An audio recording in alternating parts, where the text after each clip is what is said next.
প্রথমত এই যে মানুষের ঢল নামলো, কংগ্রেস কর্মী সমর্থকের সঙ্গে সাধারণ মানুষ এভাবে উৎসাহ এলেন, আর রাহুল গান্ধী নেতৃত্বে প্রদেশ কংগ্রেস এবং এআইসিসি নেতৃত্বে এসেছে পদযাত্রী, তাদেরকে অভিনন্দন জানাচ্ছি। আর দ্বিতীয়ত হচ্ছে আসাম এবং পশ্চিমবঙ্গে যখন থেকে ন্যায়যাত্রা ঢুকেছে নানান রকমের অঘটন, বিপত্তি, বাধা, সেগুলোকে কন্ডেম করছি, কারণ এটা আমাদের রাজনৈতিক সংস্কৃতি নয়। আর যেখানে ন্যায়ের জন্য যাত্রা, আমরা কদিন আগে ইনসাফ যাত্রা করেছি, আমাদের যুবরা করেছে। আজকে দেশের ভাগ হচ্ছে একদিকে ন্যায়, একদিকে অন্যায়।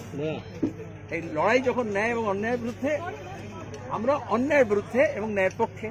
এই জন্য আমি এসেছি রঘুনাথগঞ্জে। সেলিমদা, একাধিকবার মুখ্যমন্ত্রীকে ডাকা হয়েছিল, আপনাদের পতাকা নিয়ে কর্মীরা যুক্ত হয়েছেন রাহুল গান্ধীকে অন্যান্য কংগ্রেস কর্মীদের সঙ্গে, তাহলে এটাই কি ট্রেন্ড 2024-এর আগে? 24 চলে এসছি আমরা একেবারে, এবং 24টা 19 নয়, 21 নয়, 23 নয়, 2024। আমি মিডিয়াকেও বলবো, রাজ্যের মানুষকেও বলবো যে আপডেট হতে এবং 24 আসতে। 24 দেশের জন্য একটা বড় সংগ্রামের সময়, যেখানে দেশের যুক্তরাষ্ট্রীয় কাঠামো, ধর্মনিরপেক্ষতা, গণতন্ত্র, বিশেষত সংসদীয় গণতন্ত্র থাকবে কি না, সেটা যখন প্রশ্ন, সেখানে ব্যাটল লাইনটা পরিষ্কার হয়ে যাচ্ছে।